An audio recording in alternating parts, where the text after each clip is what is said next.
Fomos ensinados a vida toda que os grandes incêndios do século XIX foram acidentes, que em algum lugar uma lamparina de querosene tombou, que materiais imperfeitos se incendiaram a partir de uma faísca comum.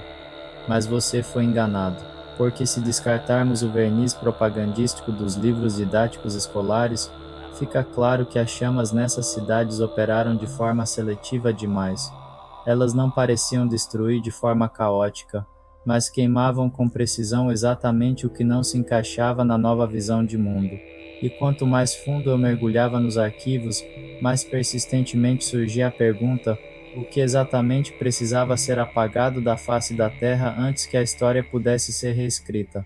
Olhe para as fotografias tiradas imediatamente após essas catástrofes.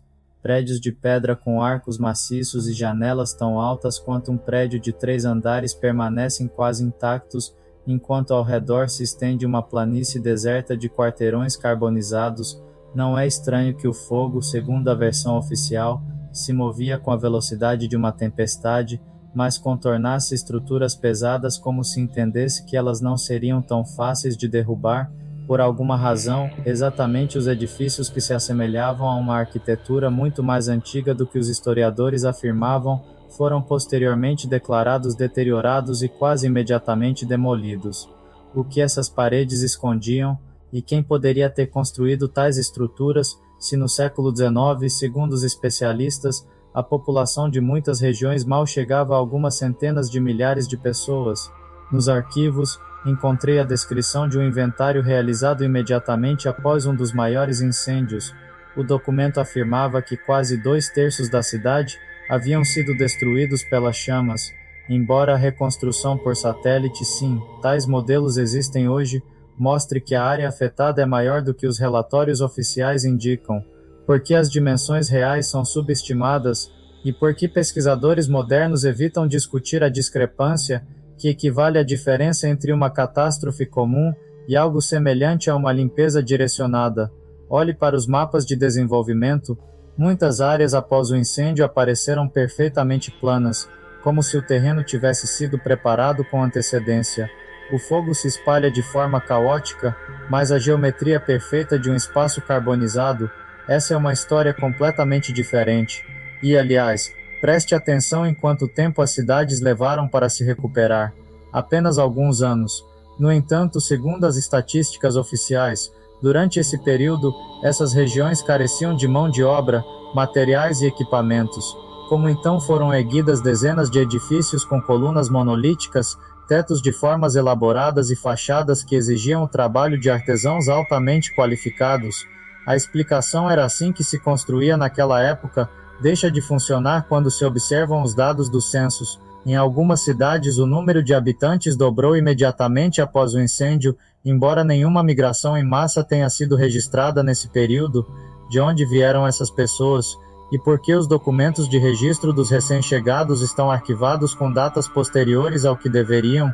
Por mais que eu estudasse relatórios, diagramas, mapas e raros relatos de testemunhas oculares que sobreviveram, o quadro geral se resume a uma coisa: a versão oficial não resiste à lógica elementar, os cronogramas não batem, os volumes de trabalho não se somam, a origem dos edifícios que, por feliz coincidência, sobreviveram até poderem ser demolidos sem incêndio, sob o pretexto de modernização, não é explicada. Mas o mais importante, esses incêndios, por alguma razão, ocorreram exatamente onde estavam as estruturas mais complexas e monumentais do chamado tipo antigo.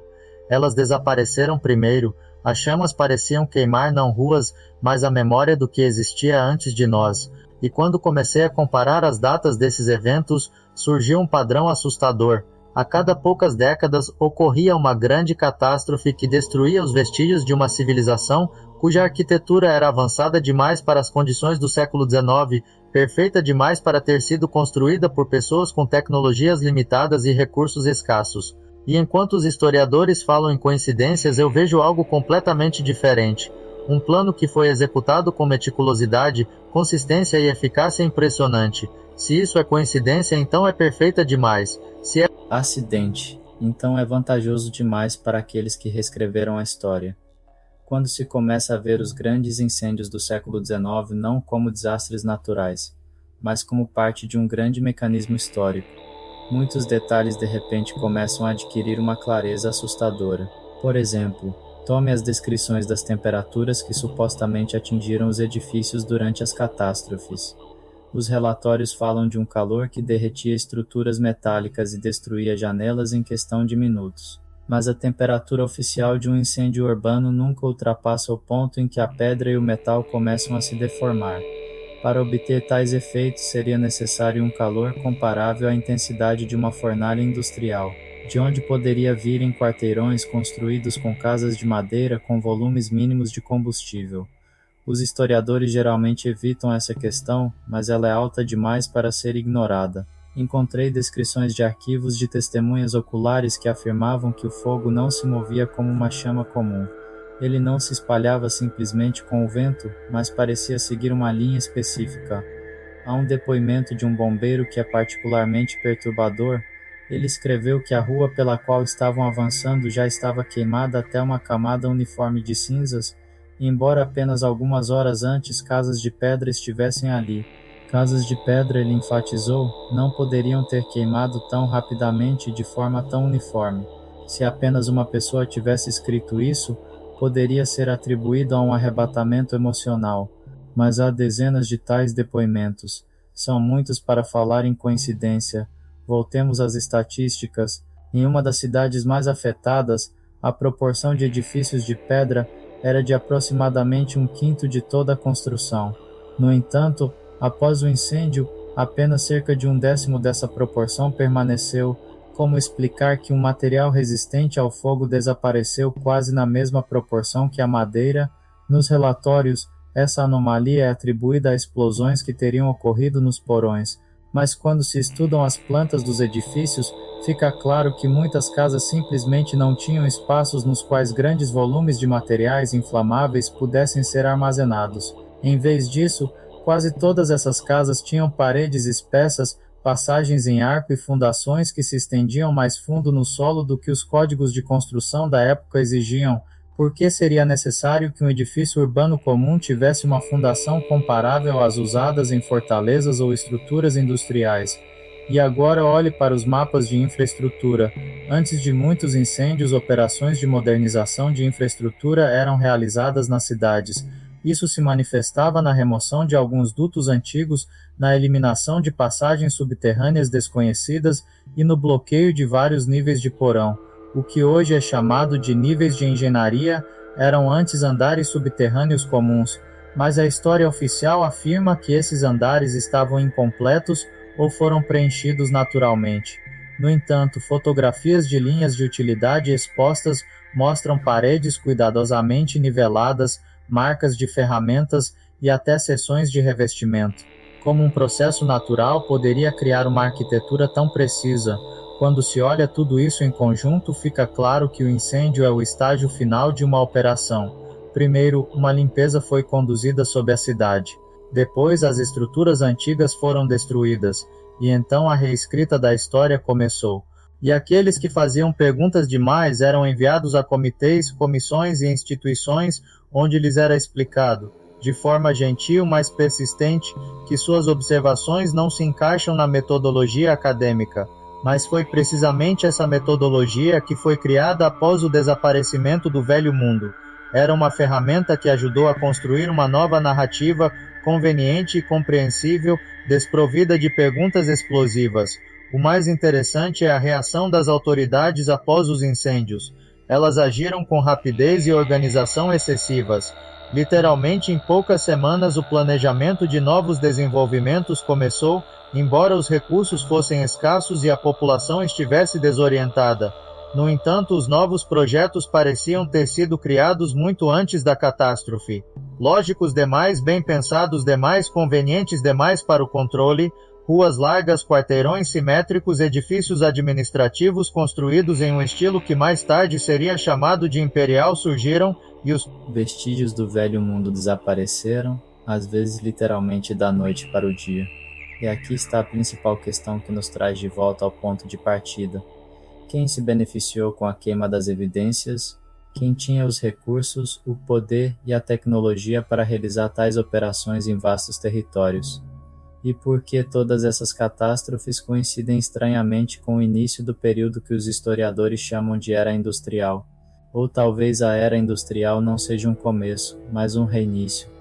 Imagine, em meados do século XIX, por vastas extensões da Eurásia e da América do Norte, havia uma arquitetura que de forma alguma se encaixava no nível tecnológico de sua época. Fachadas monumentais, colunatas tão altas quanto prédios de 5 andares, túneis que se estendiam mais fundo no solo do que os regulamentos de construção da época permitiam. E de repente, em apenas algumas décadas, ondas de incêndios varreram essas cidades, cada um como o estágio final de uma operação de limpeza em larga escala. A versão oficial fala de coincidências trágicas, mas observe a matemática, a probabilidade de que tais eventos ocorressem em várias cidades importantes consecutivamente, em um período de apenas algumas décadas, se aproxima de zero. E quanto mais se olha para essas estatísticas, mais forte é a sensação de que o fogo não era um inimigo, mas uma ferramenta. Mas o mais incrível começa não antes, mas depois dos incêndios. Em uma das cidades estudei um censo realizado apenas 3 anos após a catástrofe. E o que me chocou, a população cresceu quase 1,5 vezes, embora os relatórios de migração indicassem apenas alguns milhares de chegadas. Como isso é possível? Mesmo com uma taxa de natalidade incrivelmente alta, tal salto é impossível. Ou os censos foram reescritos, ou as pessoas foram trazidas de forma organizada e massiva por comboios de transporte pré-preparados. Mas onde estão os documentos? Onde estão os livros contábeis? Onde estão os rastros de toda essa logística? Desapareceram, como se alguém quisesse que esse período da história fosse imperceptível, um vazio. Vazio.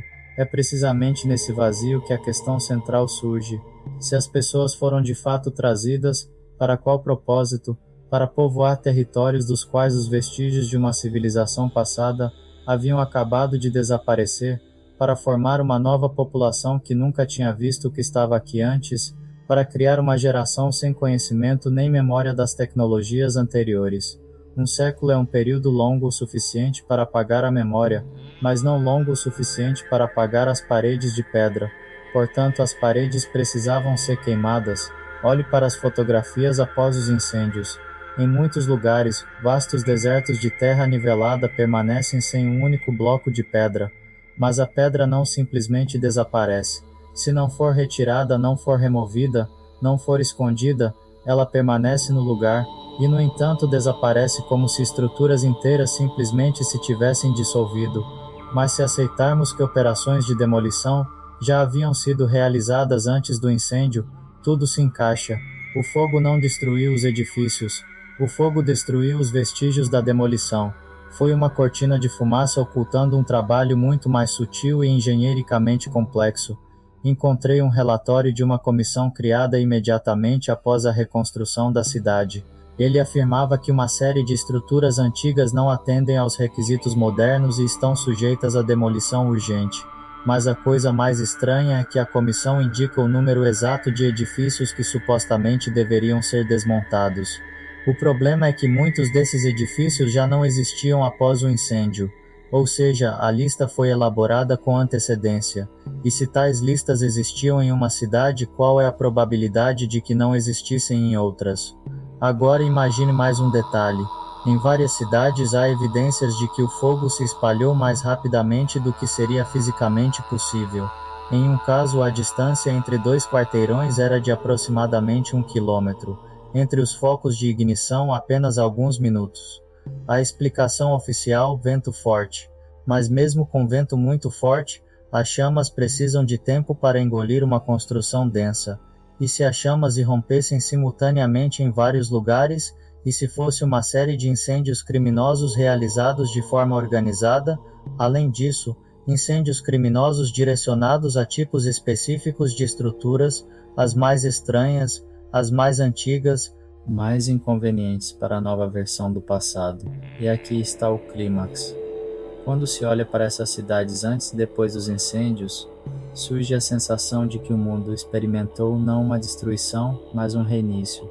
Como se a antiga era não tivesse chegado ao fim por si mesma, mas tivesse sido levada ao fim por alguém que decidiu apagar o passado e começar tudo de uma folha em branco.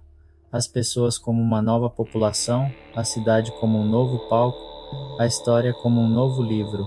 Mas se o mundo estava sendo de fato reiniciado, então quem apertou o botão? Quando comparei pela primeira vez as datas de vários dos maiores incêndios, sua cronologia me surpreendeu. Em diferentes pontos do planeta, de cidades norte-americanas a territórios que se estendem entre os mares Báltico e Negro, os golpes vieram quase em ondas. Os intervalos entre eles pareciam calculados com precisão, em média cerca de 10 a 15 anos, como se alguém estivesse conduzindo uma operação de grande escala pelas regiões, sem pressa, mas de forma consistente, como se descascasse as camadas superiores de um passado indesejável. A história oficial explica esse período com o subdesenvolvimento das tecnologias de combate a incêndios. Mas isso só é estranho quando se vê que as catástrofes ocorreram não de forma caótica, mas de maneira impressionantemente rítmica. Agora imagine que nas cidades já se ergue a arquitetura de uma era anterior. Perfeita demais, massiva demais, tecnologicamente avançada demais para o nível de desenvolvimento que os historiadores atribuem a meados do século XIX. E nas proximidades a jovem era industrial apenas começando a ganhar impulso. O velho sistema, fictício ou real, torna-se inconveniente. Precisa ser escondido porque não se encaixa no novo quadro ideológico. Uma limpeza começa, mas aqui está a estranheza. O fogo não destrói tudo indiscriminadamente. Ele queima exatamente as áreas onde se concentram as anomalias arquitetônicas. Aqueles edifícios que iam além do escopo da tecnologia de construção comum. Aquelas estruturas para as quais posteriormente ninguém poderia fornecer uma explicação lógica, nem quanto ao momento da construção, nem quanto aos recursos de mão de obra, nem quanto aos materiais. Em vários arquivos deparei-me com descrições dos chamados focos de intensidade incomum. São lugares onde as chamas pareciam irromper de dentro para fora, em vez de se espalharem de fora para dentro. E aqui é importante enfatizar, isso é uma imagem artística, mas baseada em citações reais de testemunhas oculares que apontaram para explosões, flashes, colapso instantâneo de colunas estruturais. Com o que isso se parece? Não com um incêndio natural, mas com algo mais preciso, controlável, como se o objetivo não fosse queimar a cidade, mas destruir certas tecnologias escondidas dentro de edifícios cuja planta baixa estava longe de ser simples. Mas para onde foram essas tecnologias? Onde estão os rastros das ferramentas, os diagramas, os projetos? Por que nenhum artefato foi encontrado nas cidades reconstruídas que atestasse o alto nível técnico do passado? E aqui surge um detalhe difícil de ignorar. Em quase todas as cidades afetadas por tais incêndios, dentro de alguns anos após a reconstrução, foram criados depósitos de arquivos para onde fluíam os documentos encontrados durante a limpeza. Mas quase todos esses documentos, surpreendentemente, datam do período após a catástrofe, como se a memória em papel do mundo anterior tivesse sido substituída por uma nova. E aqui aparece um dos maiores paradoxos. Como poderiam tais cidades surgir imediatamente após os incêndios? Em alguns anos, prédios administrativos, estações ferroviárias, teatros e escolas brotaram, todos construídos em um estilo uniforme, como se a mesma gestão estivesse por trás deles. Isso se assemelha a uma situação em que o velho sistema é destruído e um novo, simplificado, é erguido em seu lugar, adaptado para a futura era industrial. A cidade tornou-se uma fábrica, a população uma força de trabalho, e a história uma ferramenta padronizada como um livro didático de aritmética. Mas há outro detalhe que me fez olhar tudo de um ângulo diferente. Em várias cidades após os incêndios, foram encontradas áreas de terreno onde rastros de estruturas iam fundo no solo por alturas de andares inteiros, de 5 a 7 metros abaixo do nível atual. Oficialmente isso é chamado de acumulação da camada cultural, ou elevação natural do solo. Mas essas explicações coincidem estranhamente com o que aconteceu antes dos incêndios. Muitos níveis de porão foram preenchidos com antecedência, como se os andares antigos fossem destinados a desaparecer da vista mesmo antes da cidade ser queimada. Tudo junto forma uma linha assustadoramente coerente: limpeza dos níveis subterrâneos, desmontagem de elementos individuais de edifícios, remoção de materiais, depois o incêndio apagando todos os vestígios da preparação, e finalmente um desenvolvimento rápido, de acordo com novas regras. Como se alguém não quisesse destruir as cidades, eles queriam destruir o passado que essas cidades guardavam. E aqui está a questão principal que se torna cada vez mais alta: se o incêndio não foi um acidente, mas o toque final de uma operação, o que exatamente eles tentavam ocultar? Que conhecimento, que dispositivos, que evidências de que nossa civilização não é a primeira e talvez não seja a mais desenvolvida? E se for assim, significa que os grandes incêndios não foram um fim, mas um começo, o começo de uma nova era, criada como um mundo remontado, onde a memória é reformatada e a história é reescrita. Então, imaginemos o quadro final. O século XIX se aproxima de seu ponto médio, e o velho mundo parece começar a se desfiar nas costuras. Edifícios monumentais enraizados em uma era mais profunda deixam de se encaixar na nova realidade. A era industrial está se preparando para começar, mas não pode começar enquanto as ruas apresentam estruturas que parecem ter sido criadas por pessoas que possuíam diferentes princípios de construção. As tecnologias do velho mundo, reais ou supostas, impedem a nova era de se tornar autossuficiente. E é então que o que hoje chamamos de grandes incêndios é desencadeado. Mas aqui está o ponto crucial. Se tudo aconteceu exatamente como parece na reconstrução, o que precisamente eles queriam apagar? Que conhecimento poderia mudar nossa compreensão do passado? Em vários relatórios compilados após as catástrofes, há menção a estranhas estruturas metálicas encontradas sob os escombros de edifícios que eram oficialmente considerados de pedra. Essas descrições são extremamente breves, quase fragmentadas, como se os autores tivessem medo de dizer mais em voz alta. Mencionam nevuras de reforço, algumas ligas desconhecidas, detalhes que desafiam o estudo, e tudo isso desaparece quase imediatamente. Não há fotografias, não há amostras, como se essa parte da memória tivesse sido meticulosamente apagada, e mesmo que em um cenário fictício imaginemos que poderiam ter sido fragmentos das tecnologias de uma civilização anterior, a própria estranheza do desaparecimento de tais descobertas é em si uma razão para refletir. Outro detalhe importante: os surtos demográficos que ocorreram imediatamente após os incêndios. Imagine uma cidade que perdeu uma parte significativa de sua infraestrutura e população, e de repente, apenas alguns anos depois, ela está repleta de novas pessoas, como se tivessem sido direcionadas propositalmente para o território limpo. Na versão fictícia, isso parece o processo de povoamento de uma nova página da história, mas mesmo considerando tudo no contexto de dados reais, a pergunta permanece: por que os fluxos migratórios estão mal documentados e suas origens frequentemente não indicadas? Dá a sensação de que a população deveria aparecer, mas não chegar, como se um novo mundo estivesse sendo criado não apenas arquitetonicamente, mas também socialmente. Agora imagine o nível filosófico de todo o quadro. Se o mundo realmente experimentou algo semelhante a um reinício, pelo menos em sentido alegórico, então vivemos na superfície de uma camada sob a qual jaz outra história, esquecida, queimada, ou simplesmente não incluída no currículo escolar. E é então que os grandes incêndios se tornam não tragédias, mas pontos de inflexão. Linhas que separam a velha ordem da nova, como fronteiras entre uma realidade que podemos confirmar com documentos e uma realidade que só podemos reconstruir.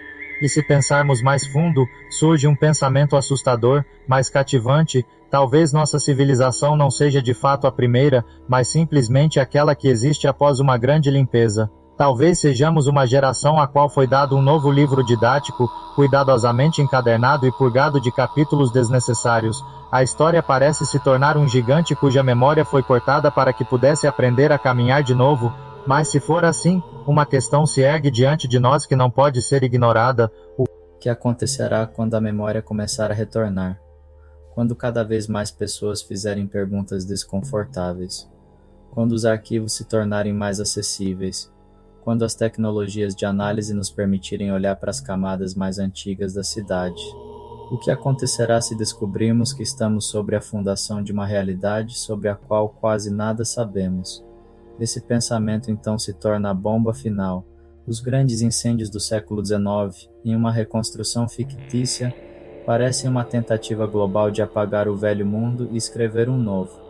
Mas se nosso mundo já foi reescrito uma vez, por que não supor que isso poderia acontecer novamente? E quem então serão aqueles que decidirão que é hora de apertar o botão de reinicialização? Quem quer que faça tais perguntas já vai além da narrativa habitual. E se você ouviu essas linhas, significa que você é um daqueles que está pronto para olhar mais fundo do que a versão oficial permite. Compartilhe seus pensamentos, inscreva-se, porque continuaremos esta investigação, e talvez juntos possamos entender o mais importante: quem está por trás das páginas da história que foram queimadas antes que tivéssemos a chance de lê-las.